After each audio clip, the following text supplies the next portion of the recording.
Welcome to the After Dark podcast with Anthony James and Konrad. Make sure you subscribe so you don't miss an episode. Hello, and welcome to the After Dark podcast. I'm Anthony James, and that's Konrad. Hello. Hello, Konrad. How are you this week? I'm very well, thank you. I'm just going to tell you what I did rather than waiting for you to ask me. I watched season. You stole a march on me now. I watched season 2 of The Boys, which I believe may also happen in the Dark Universe, given the St. Christopher pendant showing up in both shows. 100%. It was a very much a sort of Baader Meinhof complex moment for me. But yeah, how are you? That's why Dark avoids the topic of the Nazis a fair bit, because they don't want to accidentally ruin the canon of The Boys' Dark Universe. Yeah. I mean, that makes sense. You want to hold that stuff back until season 3 of Dark and season 3 of Boys. Wait, hold on. The Boys. I almost said The Dark and Boys, which wouldn't make it. Those names aren't as good. That would be absolutely ridiculous. There's a few things happened this week. I'll start off with some good stuff. I started watching Babylon Berlin, which is a very highly rated German TV show. 3 series are out so far. Season 4 is coming, I believe, and it's set in 1929 in Berlin. That sounds interesting. Yeah, is that Netflix? It's actually on over in the UK. It's on Now TV. Oh, okay. It is on Netflix in certain parts of the world, but for us, we have to watch it through Sky on Now TV. And my friend gave me his login details, so I'm getting to watch it. But it's really, really good.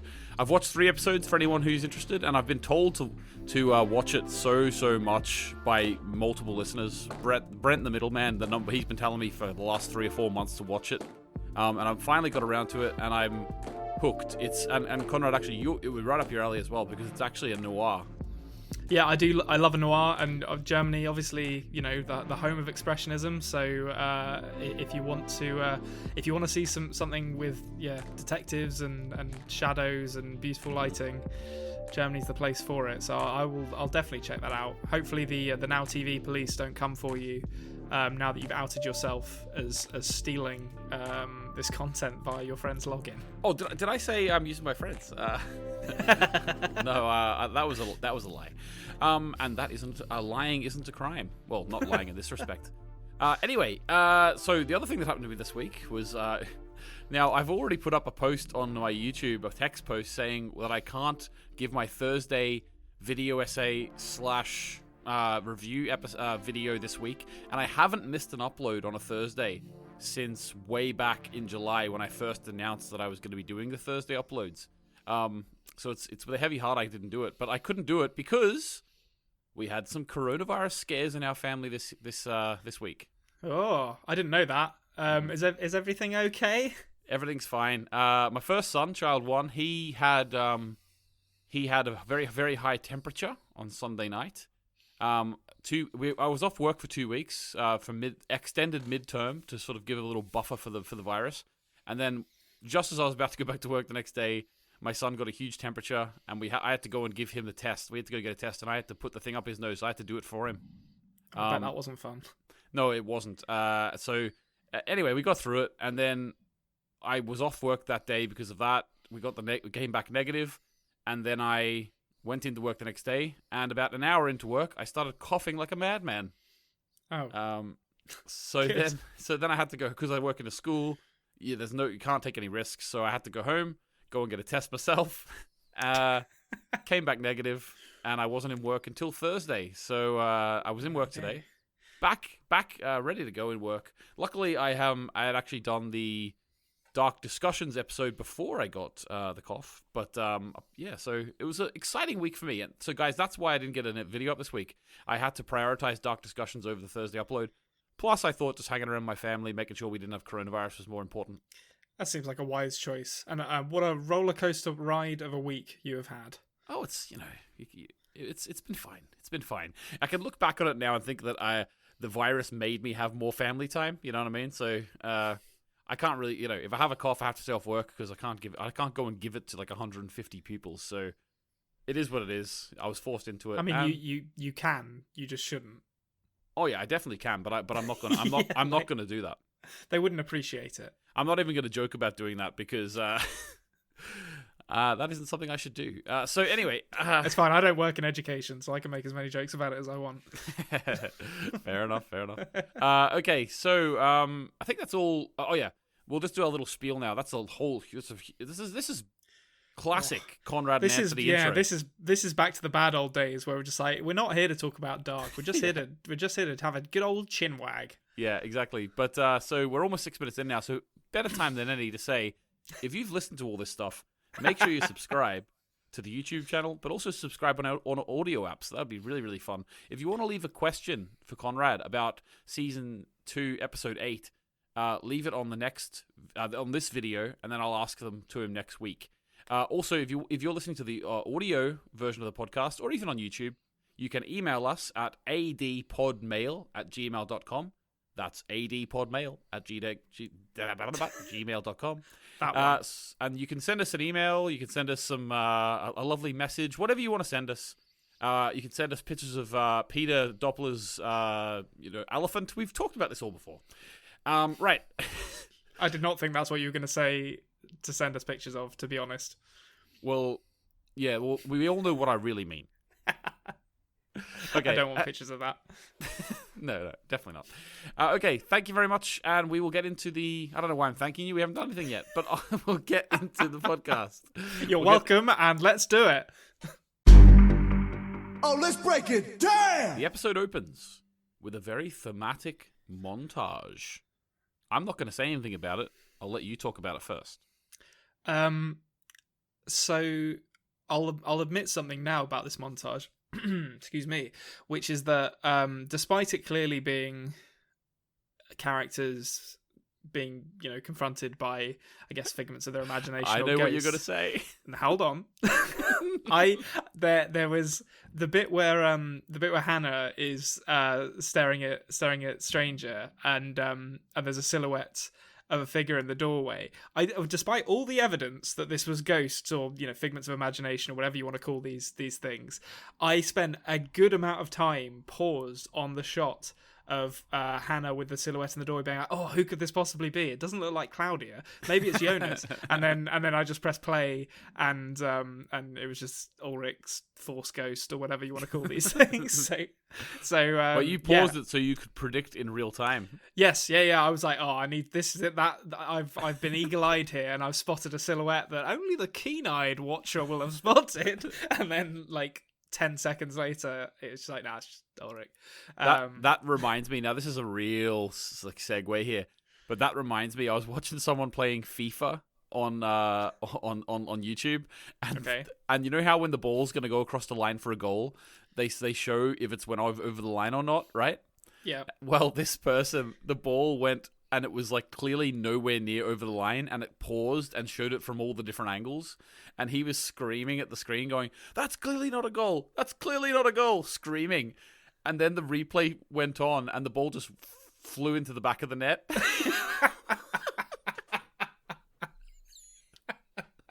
That's very funny.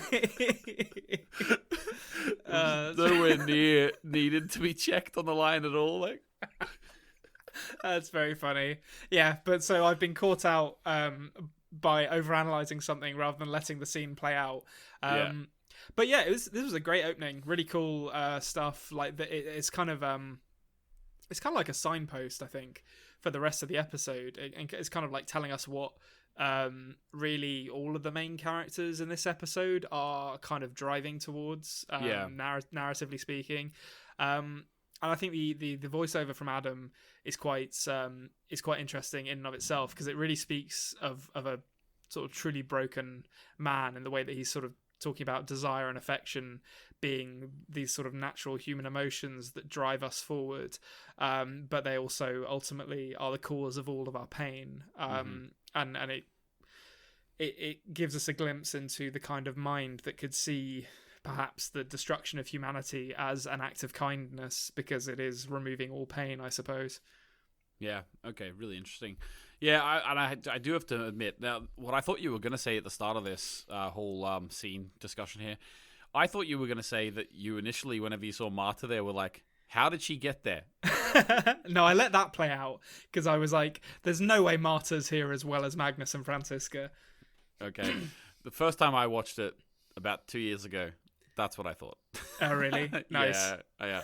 I whenever this first came out, I was, in a year and a half, I think, I was definitely like, what? Hang on, how's she there? And then literally within 2 seconds, I was like, oh, okay.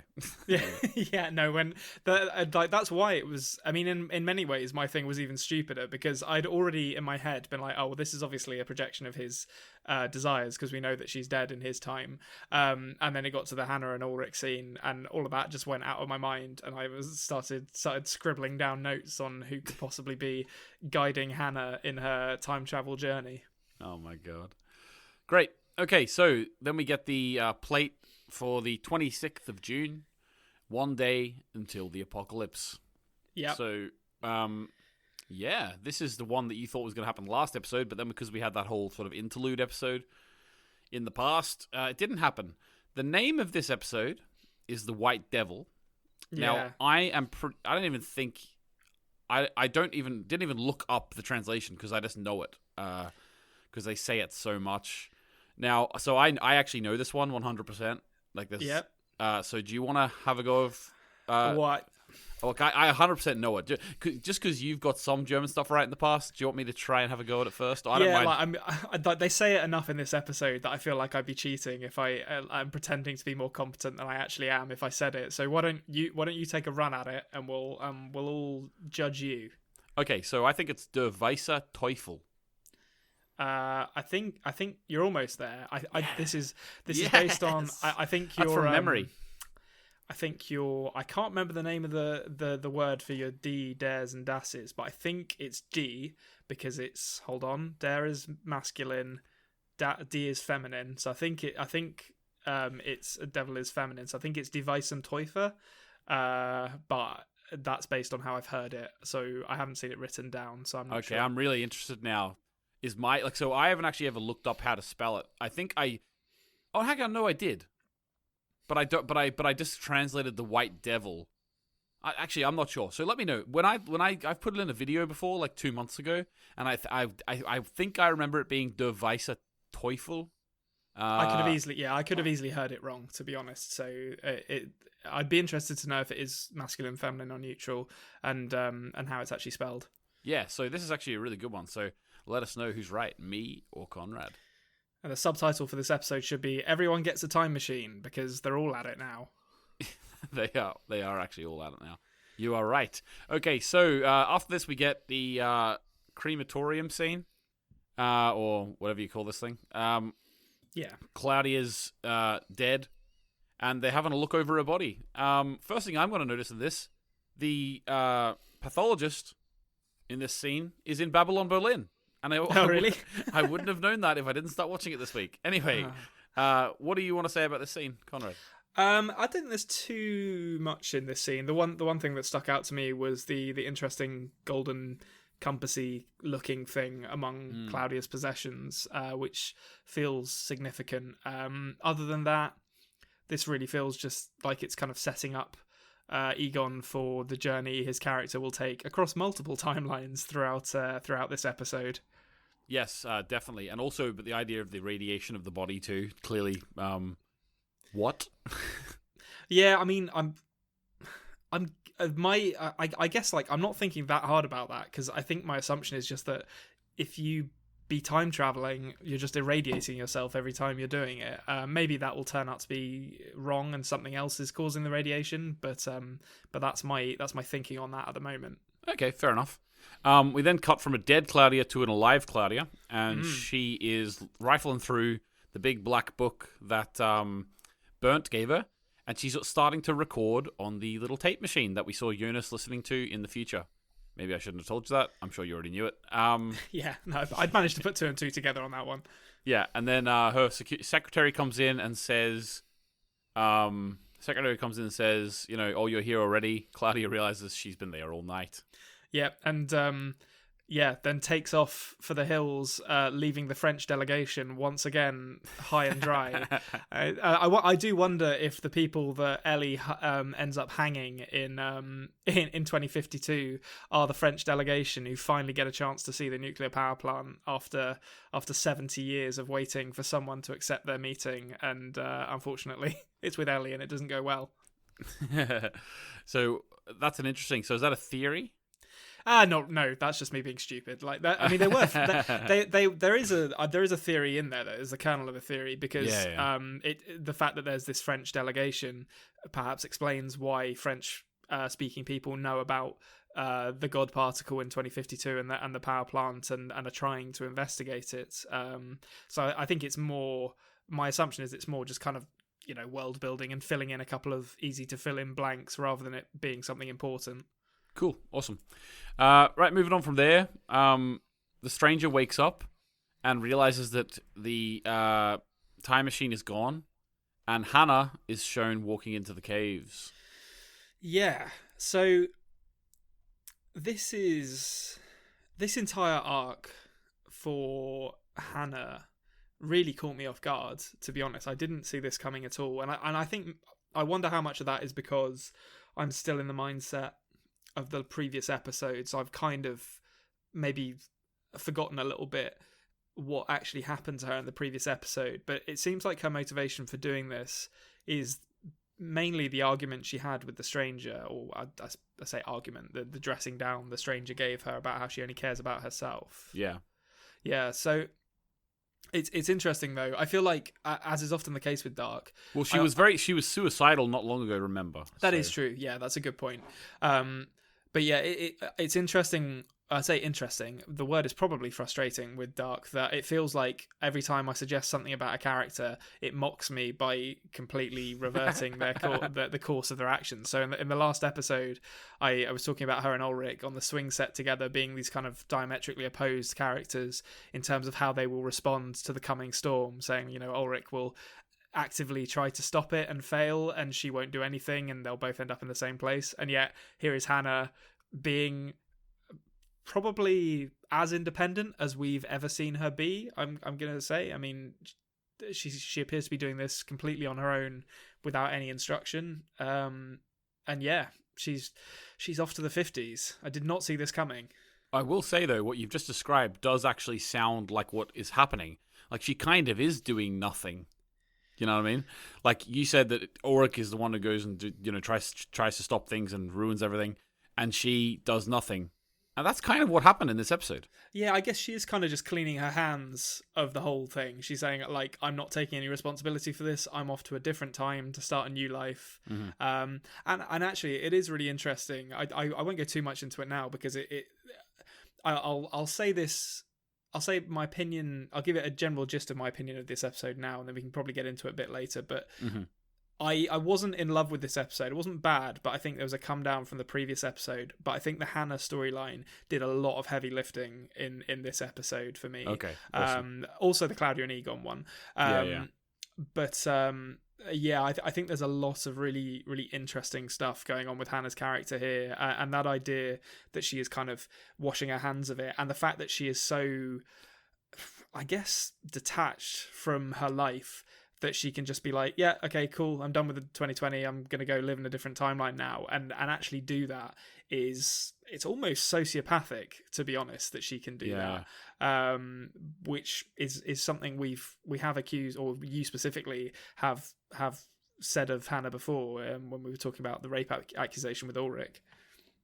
It's also something that just the way that our listeners responded to our conversations about that rape accusation with Ulrich, this is what they had in their mind whenever they were thinking about that. So, like, the animus towards Hannah doesn't come from nowhere. But at the same time, you have to be able to put yourself in the position of someone watching the show for the first time again. They haven't actually got the proof of that she is maybe as cold as she is. Yeah. My God! Like, just this episode, in terms of coldness, I don't think we've seen a character be as malicious as she is in this episode. Yeah. So you can kind of get now where people's opinions are formed of Hannah. Having said that, I do have opinions on that later on as well. So we'll cover that later on. But in terms of your general gist of the episode, I think what has happened is with you in terms of this episode is that you've been taken off the Ferris wheel. Yeah, I've been dragged off in the last episode. And then you've just been thrown back onto it on this episode, and you're a bit discombobulated for the first bit. I think there definitely was an element of that, because I was a bit like, okay, why is Hannah leaving? And trying to remind myself of what happened the episode before last. But I don't want to give anyone the wrong impression. Like, I still enjoyed this episode. It just was a bit kind of like, after the dramatic highs of the last episode, I felt like there's a bit of filler in this episode, which, I mean, it's filler by dark standards, so it's not really filler, but it's less compelling than some of the stuff we've seen before. Yeah, and I also maybe will say as well that if you were binging the show, you might not have had this issue. Because you were waiting a week between you properly were off the Ferris wheel, so to speak. I think I also, this is maybe my own fault, but because I've really grown to love, I mean, we'll get it. I don't want to go into this too much now, because we'll get into it as the scenes come up. But because I've really grown affectionate for Egon's character, I think I had built up the episode around his death a lot in my head, and then I maybe went in with expectations that weren't met by the episode, which isn't really the fault of the episode. It's just I know what you mean, but I would say, in terms of the actual storyline of him and Claudia, which obviously we'll get into a bit more as well, is I think that it actually does do that really great sympathetic character justice in terms of how cool the storyline is. Maybe, yeah. So this isn't an A tier episode, definitely not. But by dark standards, but it is an A tier storyline in my opinion. I think that's fair. Yeah. Okay. So after this, then we get Katerina, sort of maybe a beginning of one of the little sort of fillery sort of storylines as you were referring to. Well, just for this episode anyway. She shows her she's got a K plus U tattoo on her arm. Yeah, that looks like a prison tattoo. It looks like it was done with a hot needle.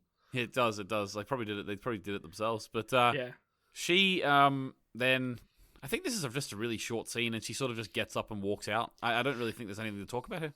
No, I think Katerina's stuff kind of comes to a head later with the kids. I don't think there's too much about it in this scene, except to mention that she is clearly animated to go and do something now, or she has resolved to go and do something. Yeah. Okay, so then we get a short scene of Peter being told about Noah, the fact that Noah is Charlotte's father. I personally cannot really remember if there was any dialogue that stuck out in this scene. I think it was just another one which was showing, okay, now this character knows this. Was there anything? I think so. When I mentioned sort of storylines that felt a bit like they were just kind of spinning their wheels, I think the kids and Charlotte and Peter storylines in particular didn't really feel like they developed much in this. So Peter knows about Charlotte's mother being alive now, which I imagine is going to be significant, but I don't think there was that much else to most of what these characters did in this episode, really. Yeah. It's sort of just like this. It gives us a chance to sort of be reminded of that, I suppose. Yeah, I think that is what it is. I did get that sense that there was, particularly with the teenagers and a couple of the parents, it was just a recap on what we might have forgotten because we had an episode away from them. Yeah, exactly. Okay, so then next we get now we can maybe amalgamate this a little bit, but we get Clausen looking at a photograph of him and a young of what very much looks like a young version of him. We come to learn come to learn that it is. It really looks like the same man. Like I can't tell if that's photoshopped or not with the actor's face, but I got a really uncanny valley vibe from that. Like it looks good, but there's something a bit off about it, which makes me think maybe they put the actor's face onto someone else's body. Yeah, it looks and so we'll get into a bit later what we come to learn. But basically, what were you thinking at this point when you saw him sort of inspecting this photograph again? I think he looks also he sort of stares up at the Alexander Kohler as well on the wall. Yeah, I think picture of Yasin was there too. Just we'll say. Yeah, picture of Yasin, like prime place. I hadn't really put two and two together at this point, but I think this is one of those frustrating situations where as soon as I saw the picture, I was like, oh, okay, well that's his brother. that was, I think, fairly evident that was going to be the reason that he had volunteered for the Special Task Force in Vinden. But I didn't see a lot of the Alexander stuff coming. I mean, obviously we know that Alexander has been a focal point of his attention for some reason, but the way the storyline pans out, I didn't really see coming at all. Okay, cool. Okay, so next scene we get Bartos with the other teenagers, and he is. I think that basically, if I remember correctly, actually, there's something that I remember from this scene, but I'm not sure if it's this episode or the next. So you tell me what's in the episode. I don't want to ruin it. You know what I mean? So I mean, basically, they're talking about the. I'm trying to remember specifically what they say. So Marta is talking about. Marta is basically really angry, I think, with the fact that everyone has been keeping secrets, and Francisca has some of that that anger in her as well throughout this episode. Yeah. And I think it's interesting that her kind of like infatuation with finding the truth in this scene is mirrored by pretty much all of the children. But I suspect the one who will actually get to closest to it is the one who can't see or hear. Like Ellie seems to be the one who's actually, I'm not going to say listening because that doesn't make sense, but she seems to be the one who's kind of like absorbing a lot of like the emotions that are going around here and making perhaps like a more reasonable read of the situation. But I think really this scene just struck me as these characters just having an outlet for their emotions. So Bartos comes across as like incredibly bitter, Francisca's angry, and Magnus kind of just feels like a passenger. But I think they just want to know the truth about Marta specifically wants to know the truth about Mikkel and Ulrich, which she'll find out by the end of the episode. Yeah, cool. So what the thing that I thought was in this scene isn't, so that's great that we didn't actually talk about. I mean, you can mention it if you want, and then I'll put it in the theory matrix. Yeah. I'll give you a theory for the next bit. Yeah, get some points. Yeah. Charity points. Okay, so then we're back into the 50s, and Egon goes to visit Helga and Greta, and basically he's trying to ask him, has he seen this woman before? Who's the White Devil? All that sort of stuff. What do you think? So, I mean, something struck me in this scene that I don't know if there's really going to be an answer for this. It's really just speculation on my part. But the White Devil as a name is incredibly dramatic.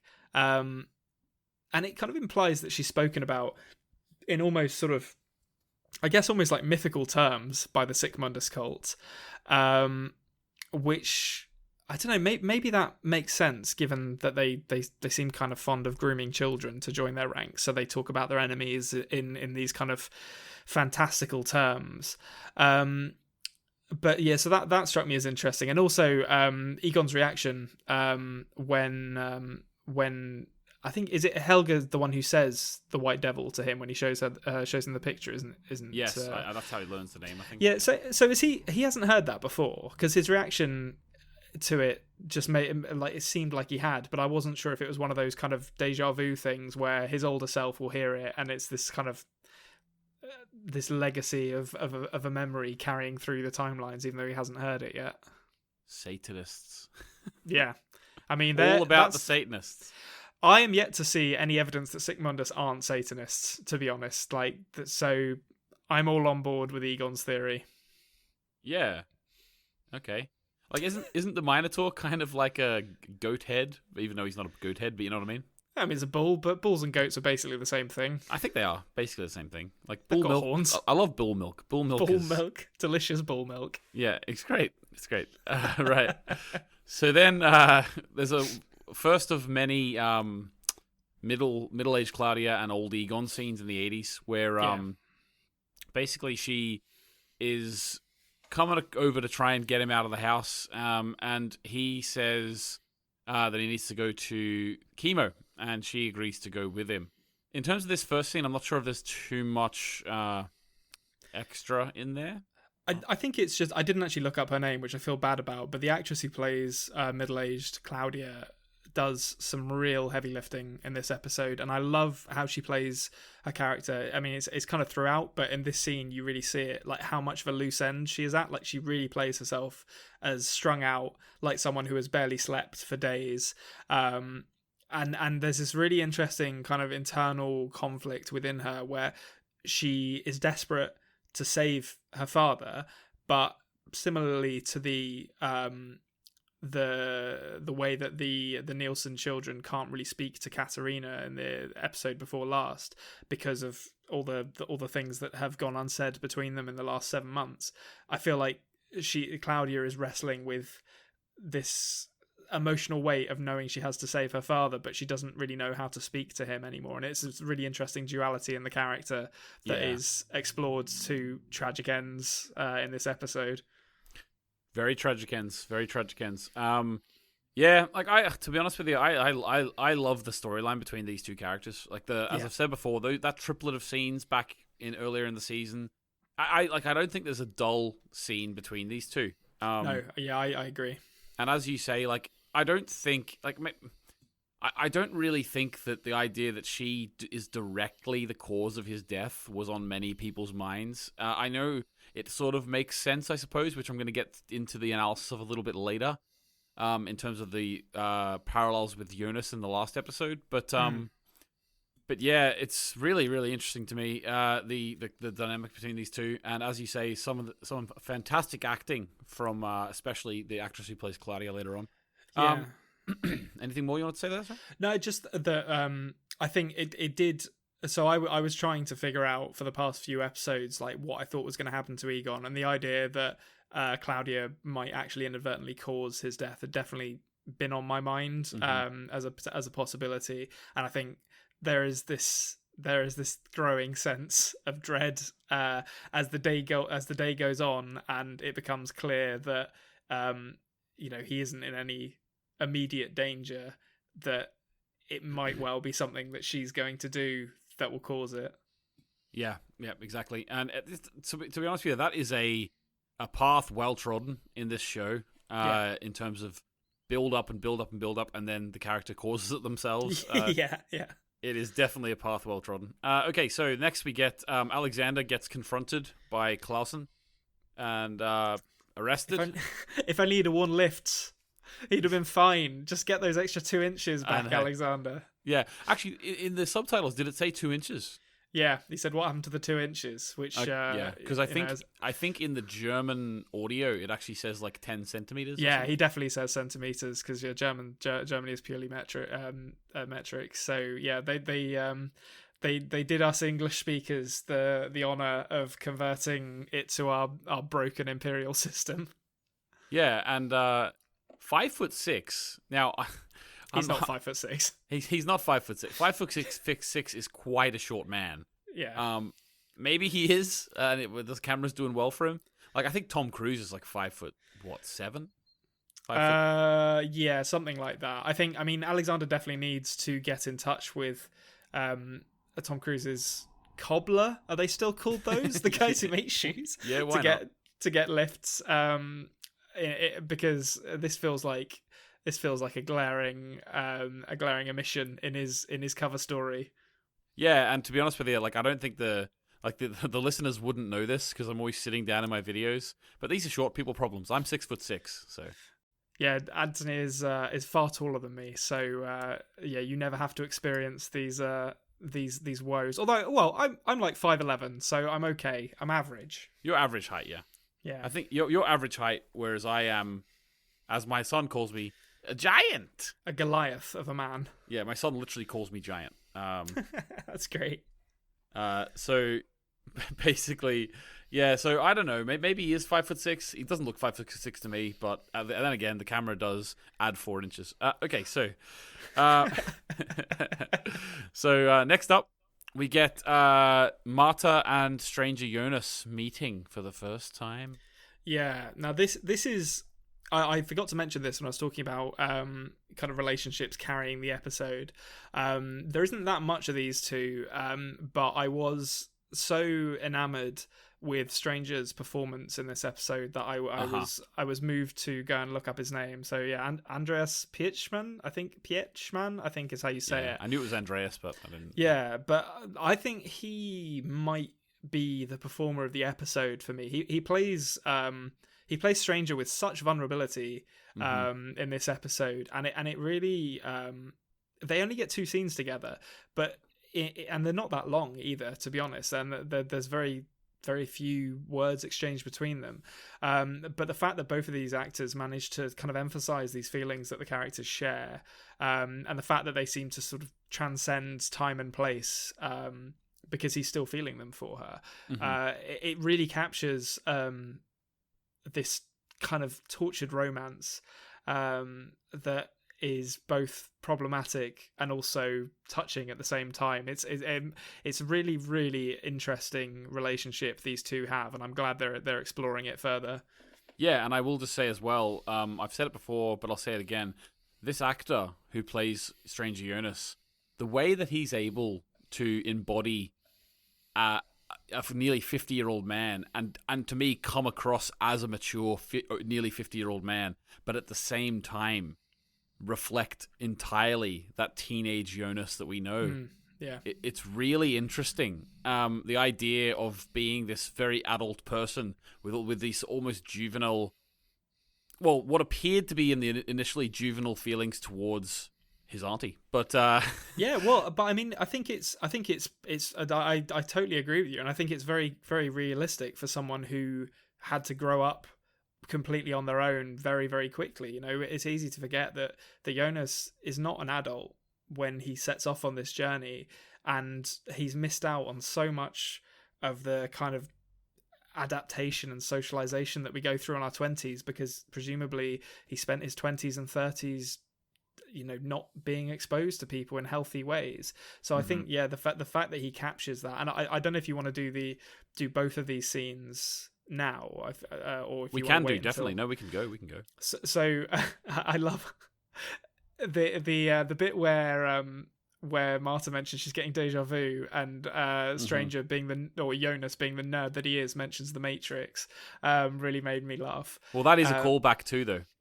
I actually can't remember when that is. I think it's in the first ever episode, actually. Yeah, I think when you they're might waiting, be right. they're waiting on the rest of them coming to go into the.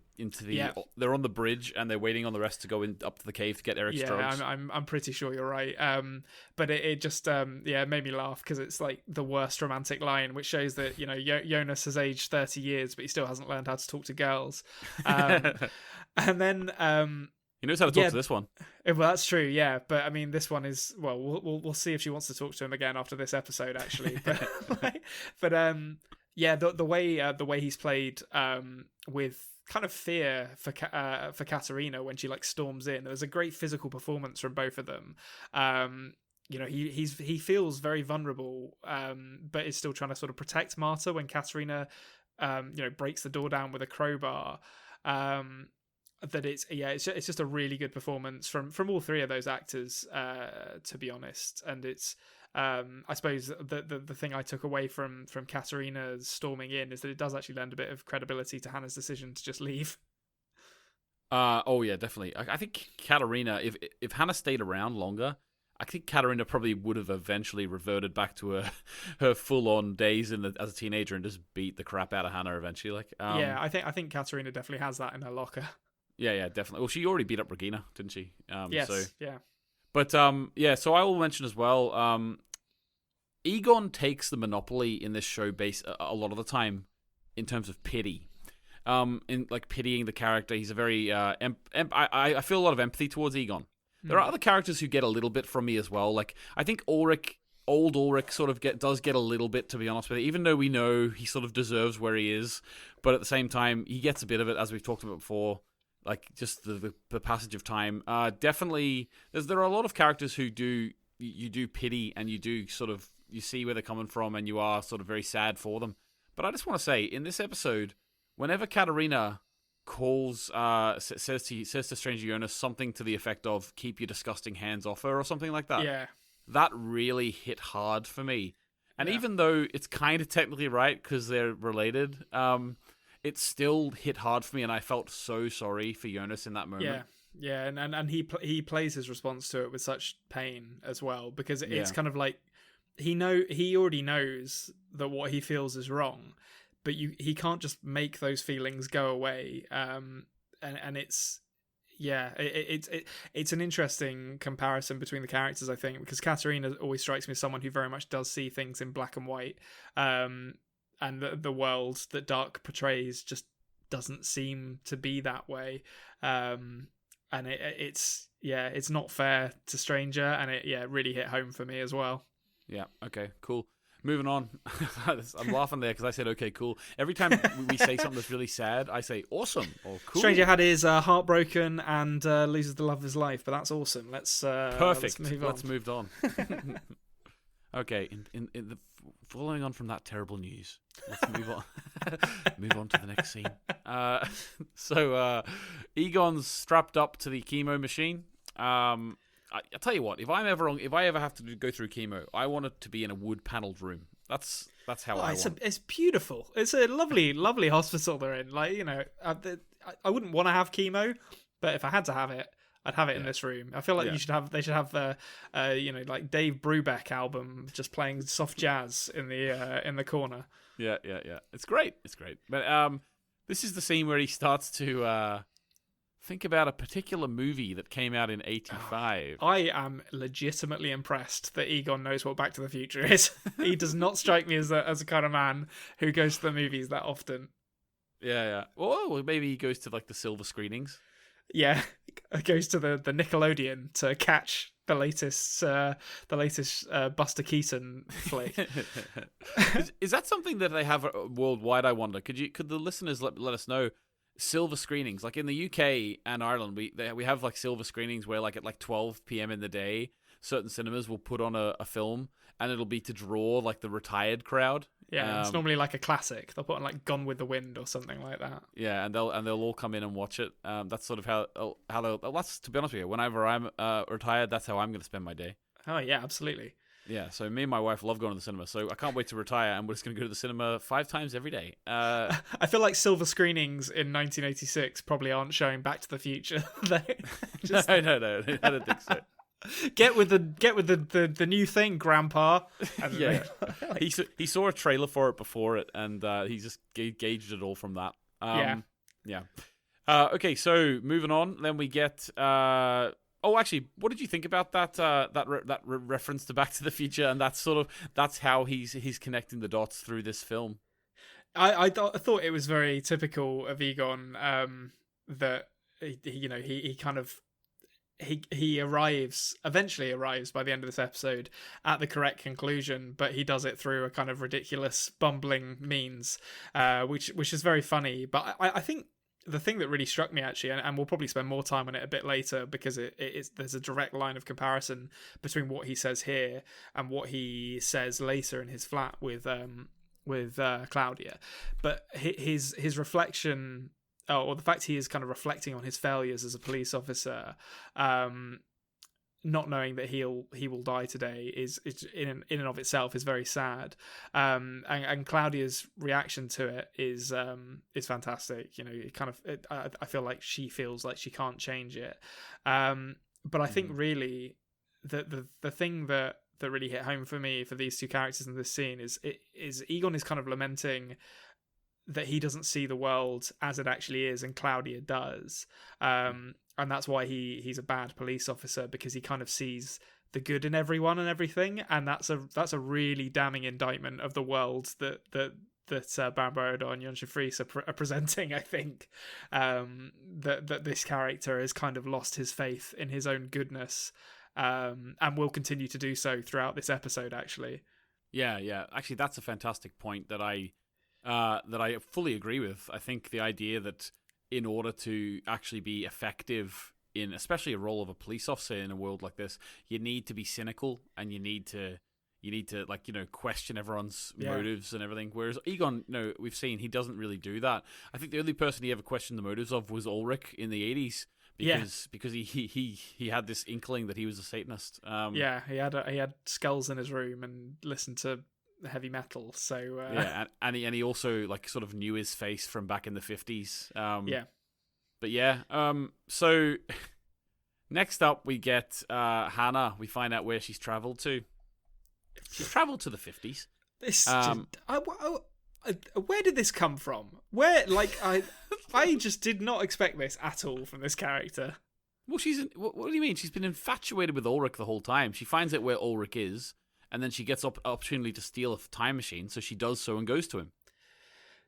Yeah, I guess so. That is true. I didn't think she was this infatuated with Ulrich. Her one driving force the whole show has been get Ulrich. Yeah, that is true. Yeah, I guess I didn't think she was going to go to these lengths to do it. But it's a really... I feel like they very deliberately... I mean, obviously everything they've done in this show is deliberate. But the shift for her character between the last episode and this one is really interesting. Because I feel like in the last episode, her relationship with Ulrich is kind of presented as maybe a little bit less calculating than we first thought it was. Like, it seems like a kind of spur-of-the-moment thing. They didn't really intend for it to happen. It just kind of did, and an affair came out of it. I don't know what your read of that was.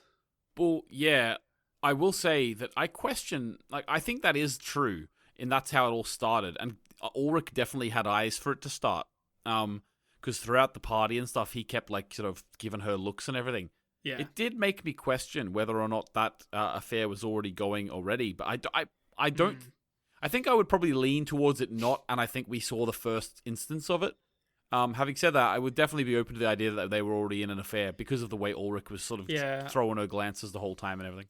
I think, yeah, my read was definitely that's where it started. It feels like that's the story they're telling, but yeah. I think it's obvious there's a frisson there. But yeah, I think the way that relationship is presented as perhaps beginning as a bit of a spur of the moment impulsive thing, the way that her character is contrasted, and because that it's not good to do that, but it's more forgivable than someone who like calculatingly goes after someone's partner to steal them.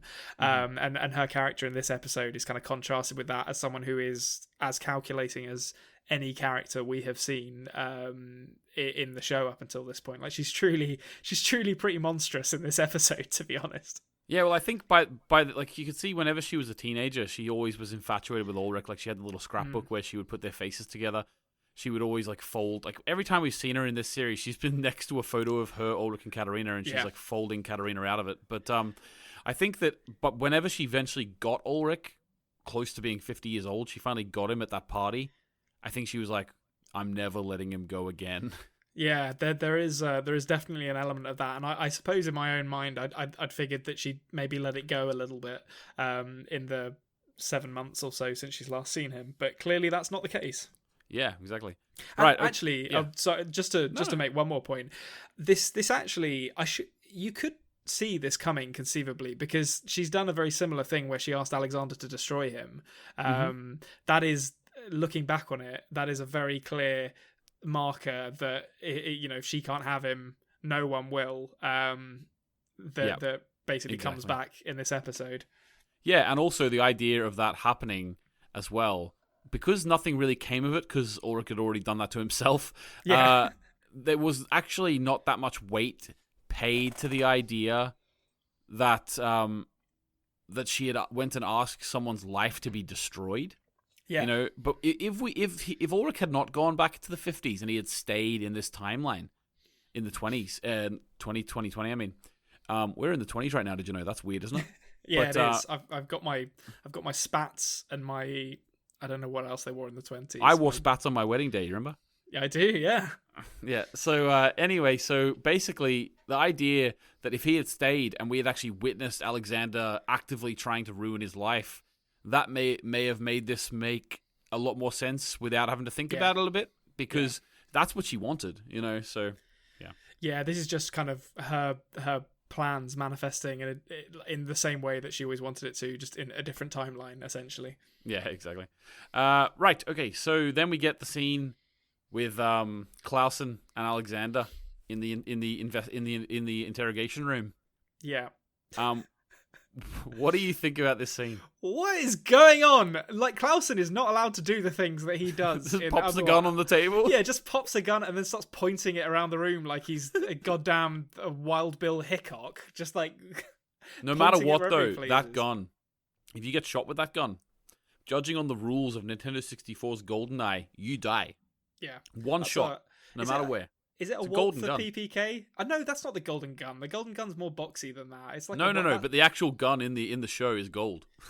Oh, Like- I see what you mean. Yeah, that's a good point. Yeah, he's got one of the special ones. They only give them to the top detectives, and they have... I can't remember how the man with the golden gun, how it actually works. Is it poisoned bullets or something? I have no idea. I think can't the remember. bullets in it are supposed to be poisoned, and if Christopher Lee shoots you with them, they kill you immediately. It's been a long time since I've seen that movie. Yeah. All I remember is that his name is Baron Scaramanga, which is a great villain name. That's a good thing to remember, to be honest with you. Yeah.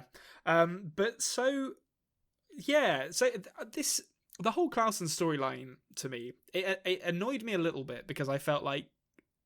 have you ever seen the episode of The Simpsons where they're watching Itchy and Scratchy and they keep going past signs saying like 5 miles to the fireworks factory, 3 miles to the fireworks factory, and Milhouse starts freaking out. It's like, when are they going to get to the fireworks factory? Like, that's how I feel a bit with this storyline, where I'm like, okay, I feel like Alexander is being kind of waylaid in this storyline to keep him away from the power plant, so something bad will happen because some idiot will do something with a pit of cesium stuff in his absence. And I'm kind of anxious for it to get to that moment.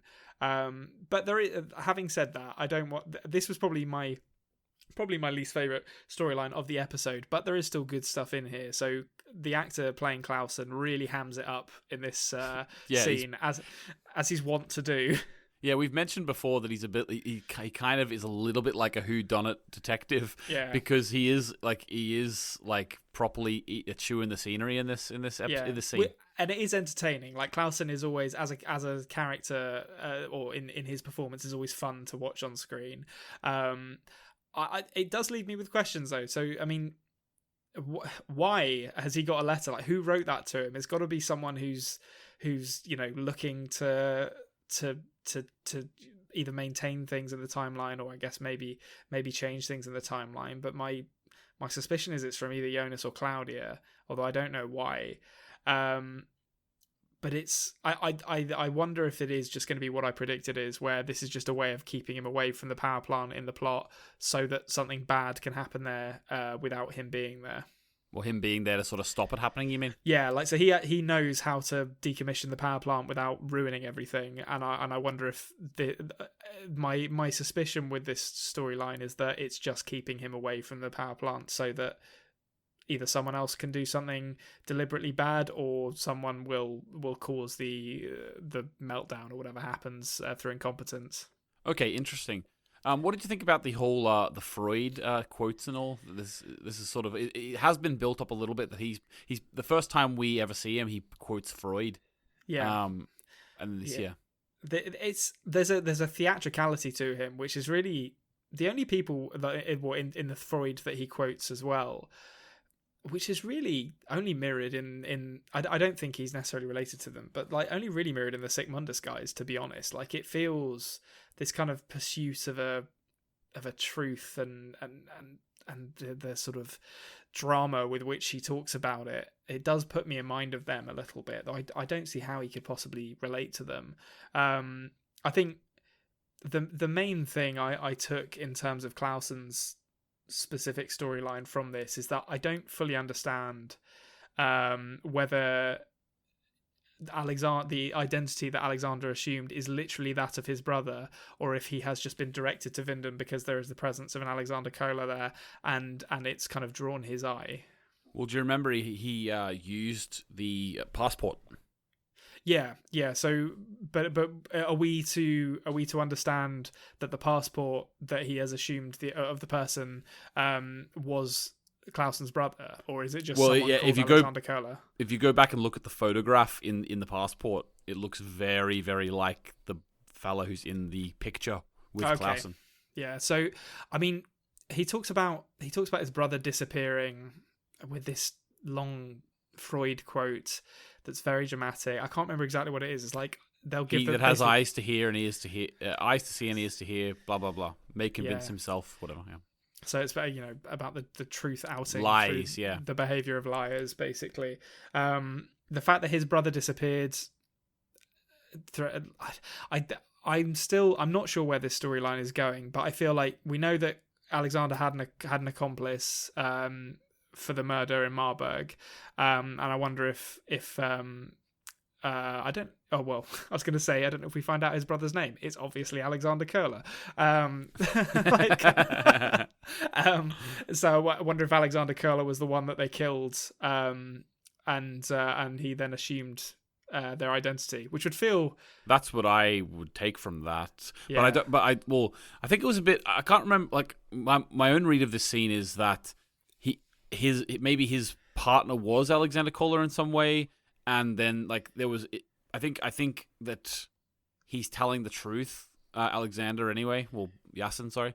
I think he's telling the truth when he says that. I think it wasn't intentional. I definitely got the impression here that he was working with the brother. Yeah.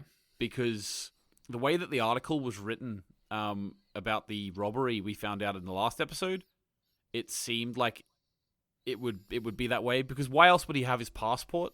Do you know what I mean? Yeah, that does make sense. And it's if they were like they had their IDs in a bag to make sure they didn't get caught with them or something, and then he just decided to swap out his identity. That does make a lot of sense. That was kind of the question I was left with after this was like, are we to understand that Alexander Curler was his accomplice, or is his accomplice still out there, and another character that we've yet to meet? Yeah, so that's what I thought. So then he basically says, you're under arrest. I like the end when he's like got the gun, and he's just like sort of almost got it like on his own face, and he's like, and then he pointed at him and goes, "You are not my brother. You are definitely not my brother." It's just like, I don't feel like this is allowed. Like, you're not just wave a gun around, but I mean, he's had an air of the sort of dramatic about him since he arrived, so maybe they just accept this comes with the territory when you get Clausen on the case. He's been searched for his brother or what happened to him for 33 years. Now that he's nearing the end of it and he's in the right town, he's like, I'm gonna make the most of this.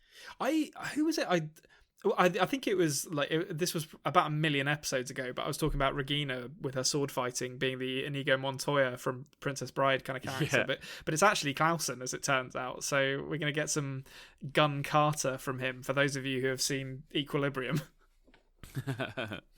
Equilibrium's a great film. It is, yeah. Okay, so it's also a film I forgot that existed. Yeah, I think most people did, to be honest. Yeah, it's one of those. Okay, so next we get the first of 2 car scenes in a row, and it is Egon and Hannah, and they're driving to the prison. Oh yeah, we also didn't touch on that she said her name was Katarina Nielsen. Yes, yeah. So that feels important, though I'm not 100% how that's going to manifest yet, but that feels relevant. Yeah, I think the reason she did it is because she wants Ulrich to definitely accept her coming to visit. But I don't know. Yeah, as you say, it might have implications later in other ways. But that's definitely what her reasoning for it was anyway, I think.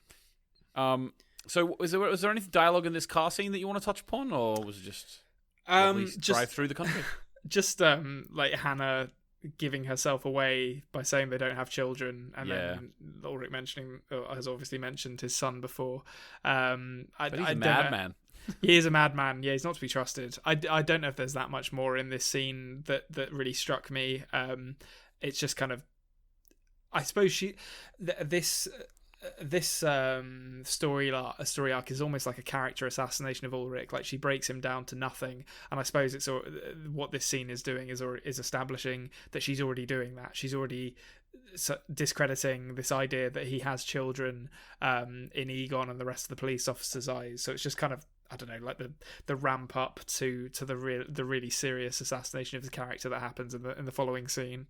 Yeah, and I will say as well, I don't know if this is your read of it as well, but my read of it is that because she said that she has no kids with him, but then Egon's like, but he said he had a son, that means that later on when she says, that's not my husband, it's actually Egon's probably like, yeah, I thought that because he has kids and you don't. So it probably actually, even though they stood and talked to, like when I first saw it, I was like, how can Egon believe that's not her husband? They stood and almost held hands for 2 minutes, you know. But the fact that there's already been a seed of doubt planted in Egon's mind based on the fact that she says they have no kids and he says they do.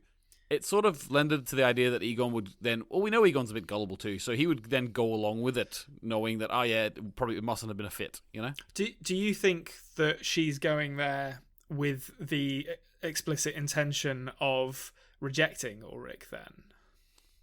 No. I don't think she planned that. I'm just saying that I think that it helps Egon accept straight away that that isn't her husband, even though he's just watched them talk 6 inches from each other's face for 2 minutes. But even if she may actually be going there wanting to claim that he is her husband. I think she does want that initially. I think well, we can get into that as well. Like we can do that now. I don't mind. So my idea is when she goes to him at the cage, like at the jail.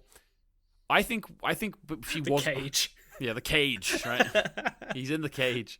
That reminds me of Borat 2 as well, the cage. But anyway, anyone who's seen it, you'll know what I mean.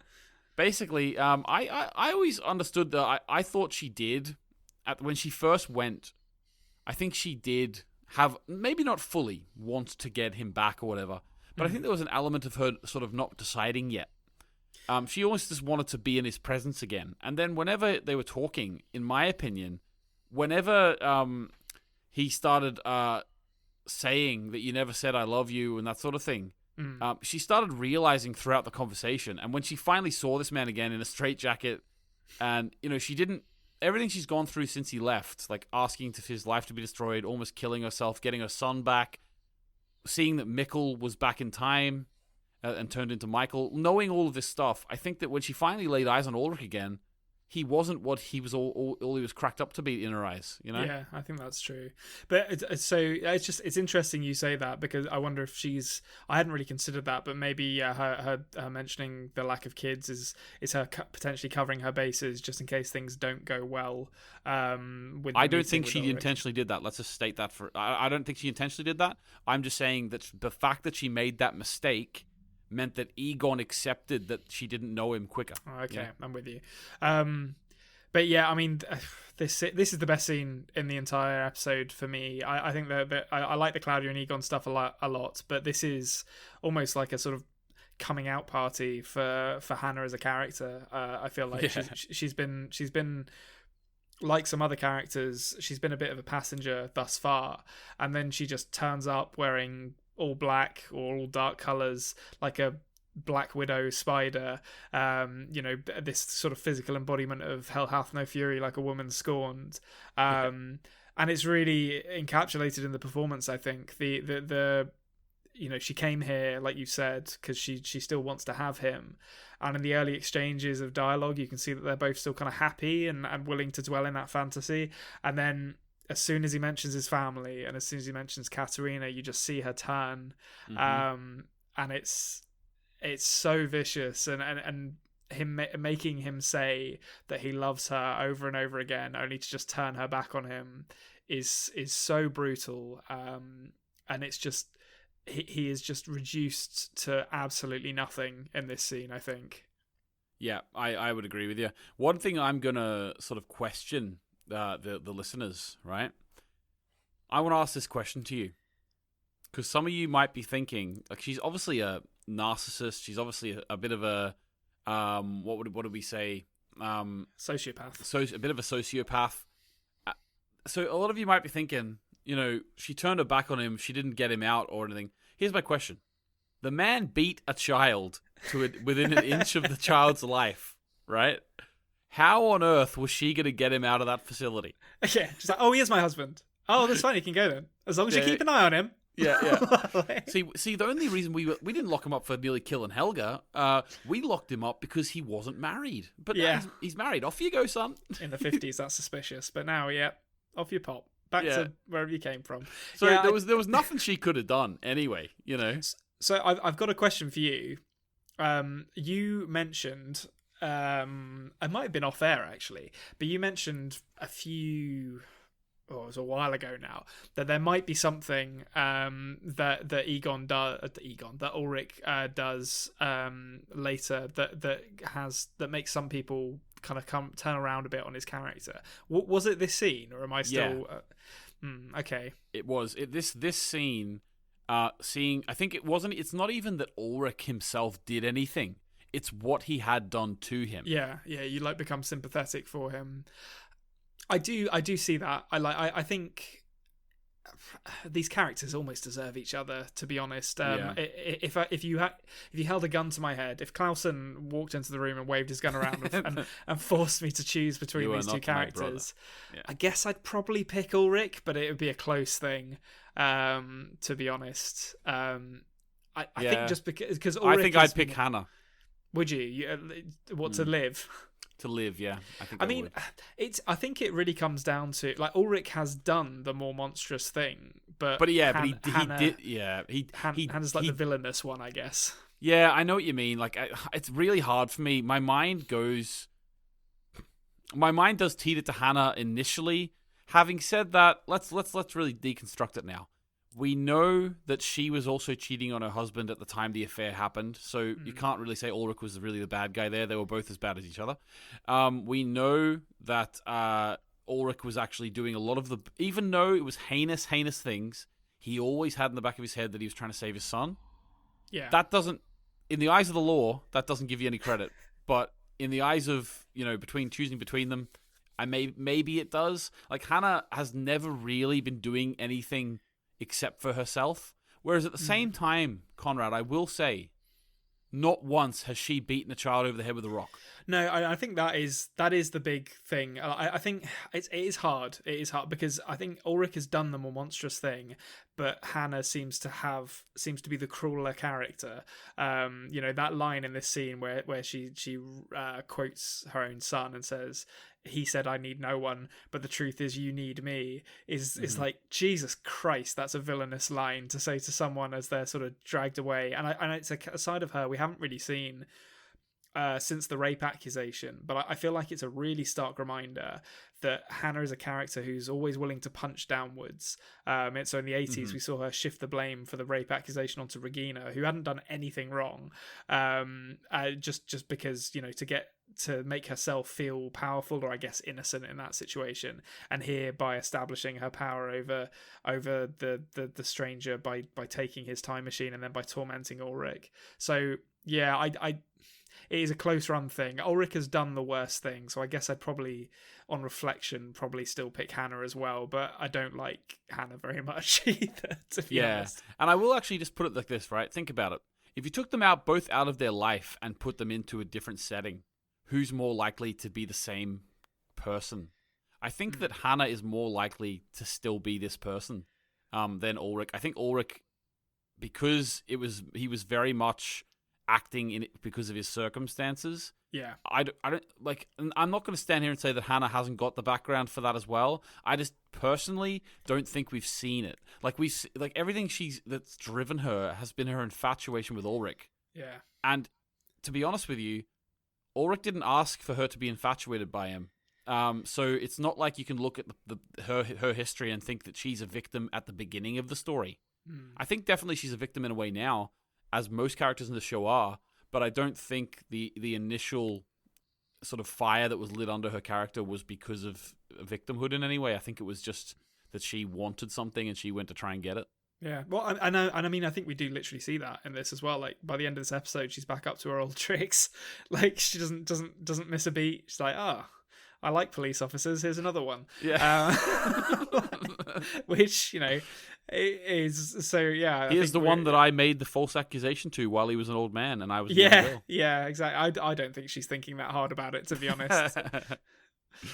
Yeah, it's good though. But okay, so let's cover now the few scenes.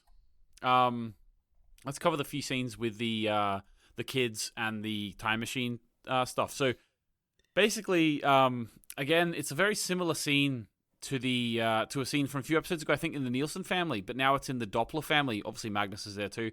Yeah. And Franziska is like, hang on, you knew about this? You knew about the time machine? You knew about Jonas being back, Yeah, so she's got that anger in her that makes me think. I can see how she ends up in like getting roped into the Sic Mundus stuff. I think with how angry she is at her parents. Yeah, so can you actually elaborate a little bit on the roped into the Sic Mundus stuff? Like, what do you mean by that? I think I don't know exactly how they're going to end up there. I mean, I think they have a time machine, so No, I don't mean physically. I mean you keep referencing the idea of being roped into Sic Mundus as in like you're being indoctrinated into it, I suppose. yeah. So what do you mean? Like, what do you mean? Do you view Sic Mundus as a full-on cult at this point, or? I think so. Yeah. I mean, they seem to have a penchant for bringing young children into their ranks through Agnes in the 20s and I guess we'll know as I'm trying to think A little how bit old he older, was in yeah. the 20s. Yeah, he's like probably in About his 20s. their age. He's about Yeah. their age. Yeah. So to my mind, they target impressionable or target individuals when they're at like an impressionable and an emotional age, which I think is maybe what they're going to do to Franziska, and I think Magnus maybe being the kind of character who sort of seems like he's willing to passively just follow Franziska, will follow her into it, because Franziska has all this anger, and as we learned from Star Wars, anger leads to hate, which Suffering. yeah, which will which Sic Mundus are nothing if not an organization who can utilize hate to get things done by the look of things.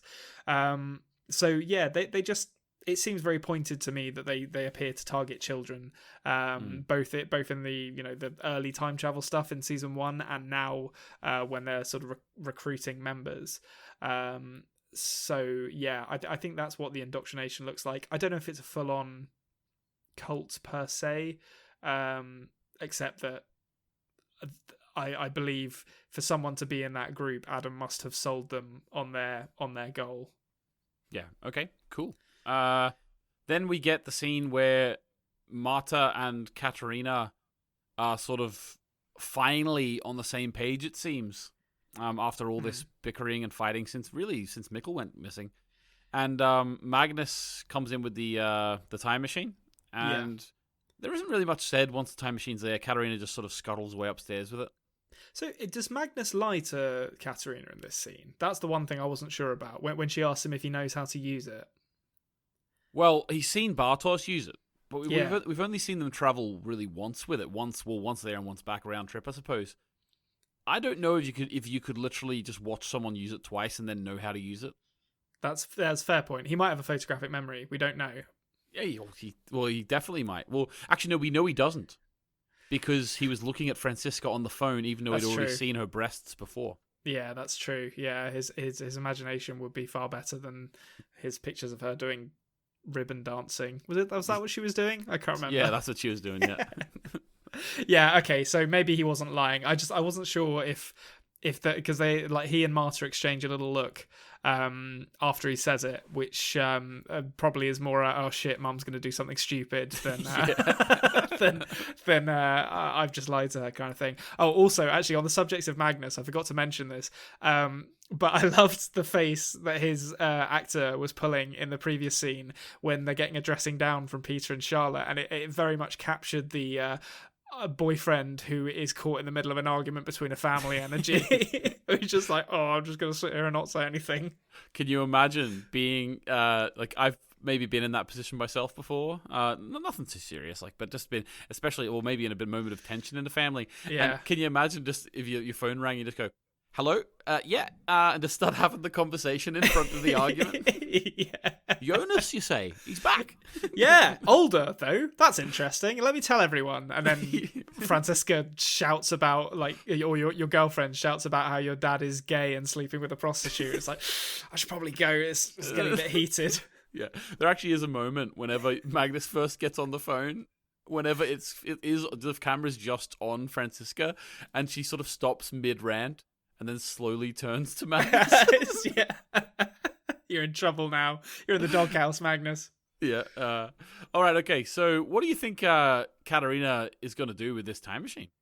oh, she's gonna do something dumb with it. Like, I mean, I love. Is it in the montage where we get the shot of her just staring at it as if that will make it reveal its secrets to her? Yeah. Like, she doesn't know how to use it. Bartos does. And she knows that Bartos does. We've already seen her go storming into Hannah's place, beating the door down to try and get the time machine. And presumably, her plan is still to try and get back to Mikkel. I don't think that plan has changed. I think she's gonna she's gonna go and try and do the same thing to Bartos. And there's gonna be a clash between maybe a sort of culmination of 30 years of tension between her and Regina, which I'm really interested to see, actually, because Regina is a character that I've come full circle on since her introduction, and I'd be very up for seeing her get some kind of emotional catharsis at the end of her life by telling Katerina that she can do one, and that she's not taking her son to go time traveling. Yeah, awesome. Okay, so next we get the Egon figuring out the idea of the caves, saying that figuring out that Claudia's involved in it, and then his death scene. So what do you? So I've got a few things to say about this, but I'd let you go first on it. Okay. So I should probably I didn't mention this before, but I'll mention it now just because it sort of contextualizes a bit of what I'm going to say. So in the car scene when they're driving back from his chemo, and it struck me that Claudia was when Egon mentioned Ulrich escaping from the mental asylum or the psychiatric ward to try and take Mikkel back through the caves, it struck me that Claudia was perhaps afraid that might be the thing that would kill him, that Ulrich would somehow escape again and cause his death. Yeah. Which seemed ridiculous to me. There's no way he's getting out again, but it's so painful to see her go through those kind of those thoughts, knowing where this episode is going. And I think the characterization of Egon throughout this entire episode is fantastic. But in his final two scenes, I guess it's three scenes. I'm kind of lumping the scene where he is dying, and it is turned to night in with this one where he's talking to Claudia about the caves. Okay, but. So when he's having his chemo and he's kind of lamenting that he wasn't a good police officer, there's a really, really palpable irony to the fact that he actually is capable of being a good police officer, because he does start figuring things out. And yes, it's taken him a long time to do it, and we always joke about him being the last horse to cross the finish line. But when the chips are down, he does start to figure things out. And he pieces together the truth about the caves. He pieces together the truth of who Claudia is. And it's this sort of really bitter twisting of the knife that he has like feared that he's wasted his life doing something he was bad at, and it's not true, but it just comes at the most unhelpful time. It could not have been a worse time for him to sort of have this moment of clarity, and you can almost see in Claudia's performance the regret starting to run through her character, I think. So this desire that, if she'd have told him something sooner, maybe it would have gone differently. And yet, it's the road not taken. And it's well, it ends in tragedy. Yeah, like very much so. I like the way that Claudia is stopping him from making the call that he believes would get to the bottom of child murders. So you can imagine when he finally says to her, "You're the white devil," in his mind, he doesn't know in what way she's involved in this. And he might even be thinking his dying thought that his daughter is involved in the kidnapping and killing of these children. Yeah, that's a good point, actually. I hadn't thought about that. Yeah, so that might also add credence to the idea of him saying, well, almost, oh my God, you're the white devil, Yeah. Also, she is wearing a white shirt. This yeah, a bit of foreshadowing. I find I find her, when she's trying to stop him from making the phone call, I find it really interesting that she seems to be fixated on, still at this point in her life, fixated on the scientific value of the discovery. Yes. That's the thing that needs protecting. And I feel like it's almost a bit of a reminder, because we're getting to the stage now where it's quite easy to conflate characters with their older selves. And I think this is a reminder that she is not the same woman yet. She hasn't gone through a lifetime of these kinds of hard choices and heartbreaks yet. And although she, by the end of this episode, she's obviously heartbroken at what has happened, I feel like the remorse that old Claudia has for all the things that she has done has tempered her to the point where the scientific value of the discovery, I don't think I've heard old Claudia mention that once, to be honest. Yeah, by that point, it's sort of old news to her, and she's more focused on sort of maybe the relationships. I mean, she does speak about being able to save people, and like, you know, has definitely the idea that it's more important to her now, like sort of fixing it the next time around, sort of thing. Yeah, like ending it almost. Yeah, exactly. Also, the fact that she was going to ring the police, she rang 911 or whatever it is in Germany, and then she I think hung it's up. 111. I'm not sure. 111. Okay, so she hung up, and then she said they said there will be hard choices, and there will be sacrifices or something. Yeah.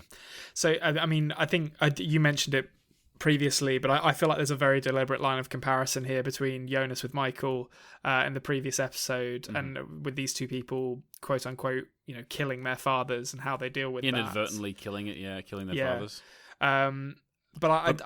Sorry, but there's also further to that parallel, because basically after that, and I think this is always a parallel that I noticed myself, but someone actually mentioned this. Can't remember who it was, but I want to give credit to that person who commented this on one of my videos in the past few weeks. Don't know what video it was, but it was one of them. And the idea that because I don't want them to come into, I don't want the person to come into this video and say that I stole the idea from them.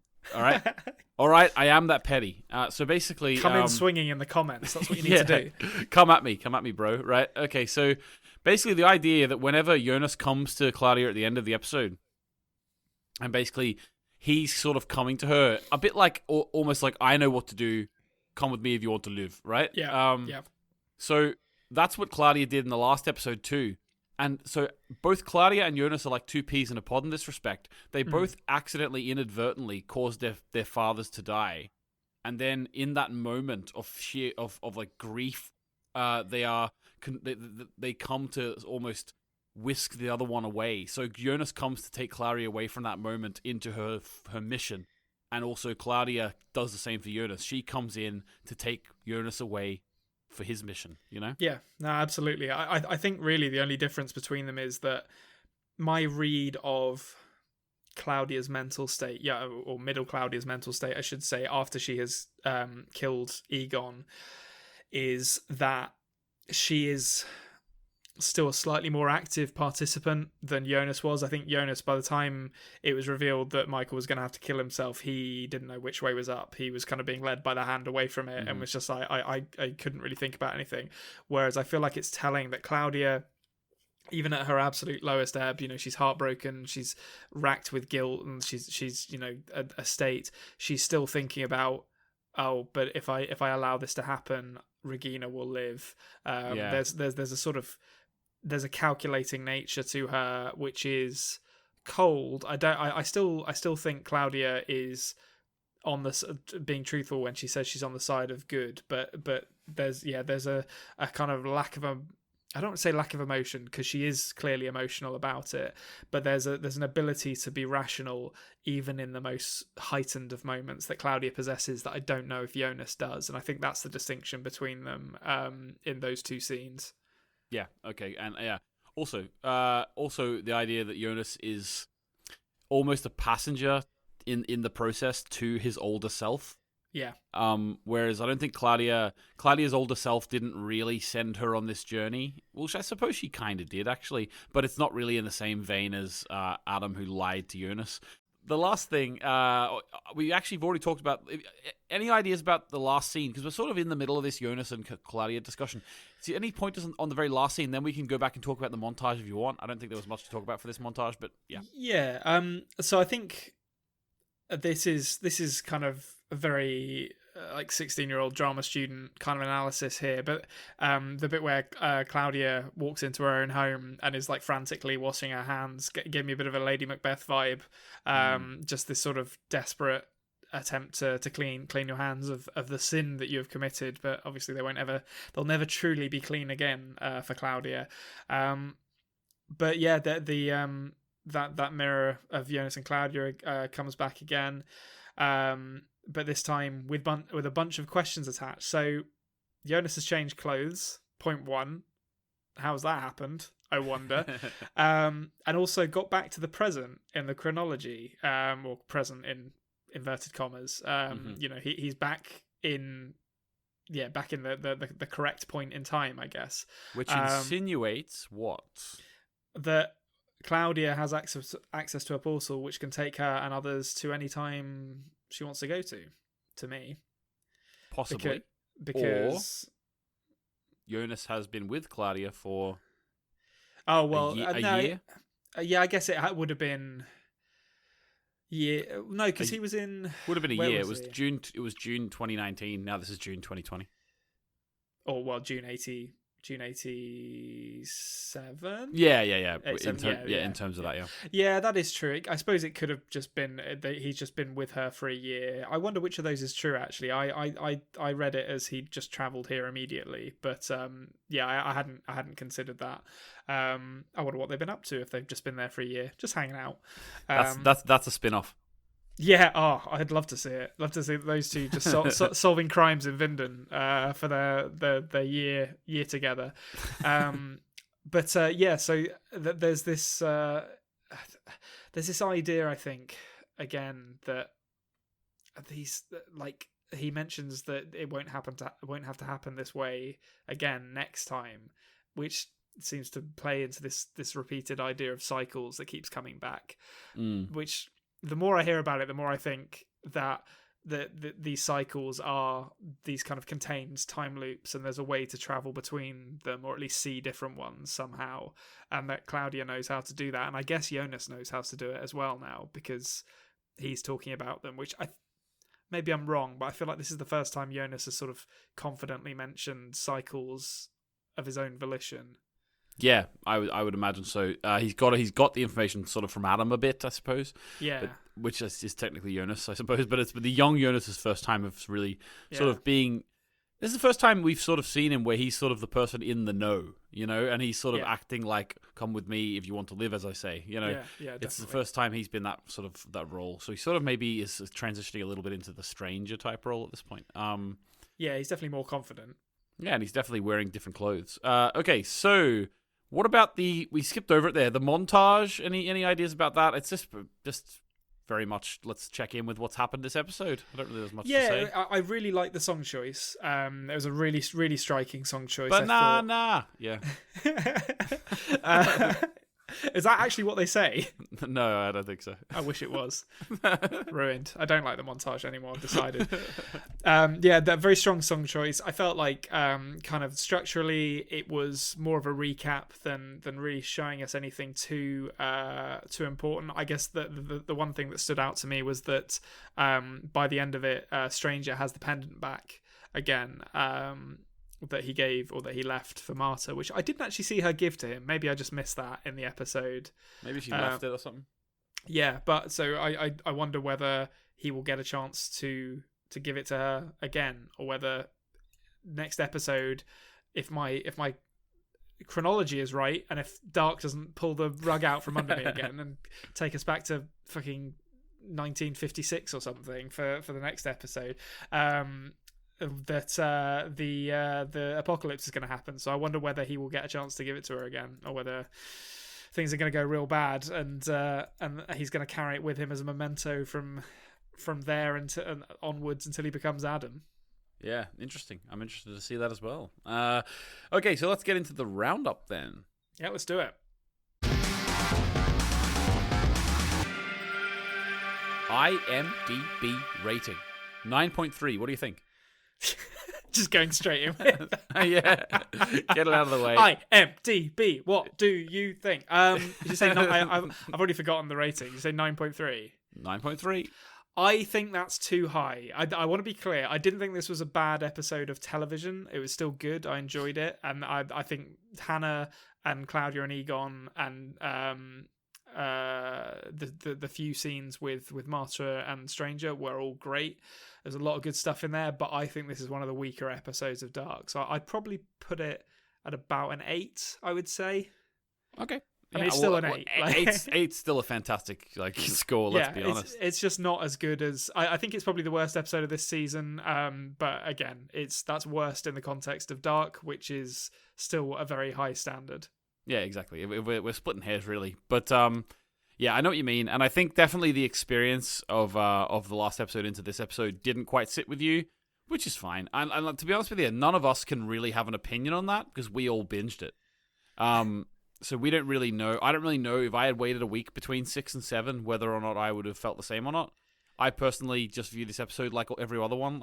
To me, it's I do have favorite episodes, and I do have episodes that I know are better technically, and But the thing is, it's just dark, man, and I just love it so much. Just stick that on the box. It's dark, man. It's dark, man. 2020. You cannot beat it. To me, I feel like the table is very neatly set for the end of the season. I think there's going to be. I have every confidence that the season is going to end really, really well. I think this one was just moving some pieces about and getting them where they needed to be for stuff to go crazy in the next episode. Yeah, and let's just say as well, the idea that Egon died in this one, we were told he was dying on this day ages ago. Yeah. So the idea of finding out Claudia caused it, it's not really a huge surprise based on what's happened in this show so far. Yeah. So it's if this was to be viewed as like a big reveal or a big moment episode, definitely in terms of the character arcs and in terms of like the structure of the story going forward, it is. But in terms of blowing your mind, I don't know if it does blow your mind, Yeah, I think that the most surprising thing in this was just Hannah's whole thing. Like her just deciding I'm off to the 50s now, which wasn't really a singular moment of like, oh my God. It was more, Hannah, what are you doing? And then, and then just a continued kind of mouth agape incredulousness at her horrible behavior. So yeah, there weren't really any big reveals, but I think dramatically it holds up just fine. There's some really good performances in it, and it maybe didn't have quite as much of the sort of stunning photography that we sometimes see, but I think that's probably because it was depicting a lot of dialogue without any there wasn't that much of the science fiction in this one. Yeah, and also the idea. You'll remember Hannah going to the 50s for the first time. You'll remember Claudia killing Egon. You'll remember the Clausen with the gun scene. Yeah. You'll remember Jonas showing up at the end and saying, we're going to the future. Yeah. So this episode, when you look back on it, when you've finished all 3 seasons, it will have a load of key moments for you that you will remember. Yeah, definitely. Yeah, so it just might not be one that you'll look back on and think, oh, that was a fantastic episode. But you will remember the moments. Okay, so this week, guys, unfortunately, I do not have a What the Dub. Oh, the disappointments just keep mounting up. And I do not have a Vincest. What are we even doing? I think there are things we could talk about in terms of Vincest, but that would really just be a theory crafting session, and I'd rather leave that for our Q&A on Friday. What do you think? What would happen if in the year that Claudia and Jonas spent together, they formed some kind of romantic relationship, like a Harold and Maude style thing, like a pensioner and a 19-year-old? Well, that definitely happened. I hope so. Yeah, well, 100%. Claudia could teach him a thing or two about girls. Yeah. Well, she's seen her mother getting a very attractive girl for herself, so she comes from good stock. Yeah, absolutely, and she's she started early with Tronter as well. Yeah, she knows a thing or two. All right, anyway, guys, so that's that. Make sure you subscribe on the YouTube channel. Make sure you subscribe on audio apps. If you want to leave a comment underneath for Konrad to answer on Friday's episode, then this will be for the Friday episode next week, so it'll be for the season finale. Leave those comments on this video. You can also send us questions at adpodmail@gmail.com, adpodmail@gmail.com. Apart from that, don't think we mentioned. Oh yeah, we also got a donation from Vic Disco. Thank you very much, Vic. I'll mention it on the next episode too because we didn't mention it at the beginning of this episode. We should have. I apologize. Vic Disco, thank you very much. That's awesome. Thank you. Every penny means a lot to us because we're able to really sort of start upping the production value of our show. We've obviously got new microphones. We've now sort of we have finally bought Konrad a really good webcam. Well, we say really good. We'll see how it looks. Yeah. We didn't go for the really high price ones yet. We can't afford them yet, but we did get him one that wasn't the bottom shelf. You know what I mean? So we'll see how he looks. We'll get him his face on the camera soon. I'm gonna smear Vaseline on it anyway to obscure my features. So yeah, exactly. So you're not going to see him, but you'll see a mist of him. Yeah. But those things that we're getting are in a huge way thanks to the donations that people have been sending through. Yeah, and totally. we're very, very, very thankful for them. So thank you very much. If you can't spare a few pounds to help the show, that's absolutely fine. You can either give it to charity, or you can even just watch the video. If you're watching the video and seeing the ads, well, then that is throwing us a few pennies. So thanks very much, guys. All right, so I think that's all for this week. Any final thoughts, Konrad? Join us next week for the exciting conclusion of Dark Season 2. I can't believe we're here.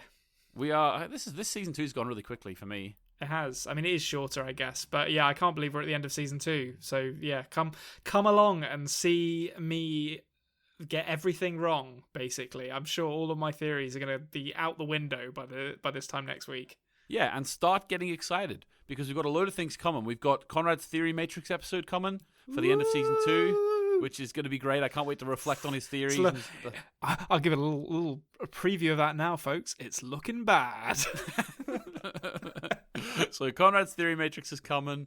We're also going to be doing a video where Konrad and I are both on camera and we are reacting to some of my theories from season at the end of Season 2 going into Season 3. My theories about what I thought was going to happen. I'm really looking forward to doing that. Konrad, what about you?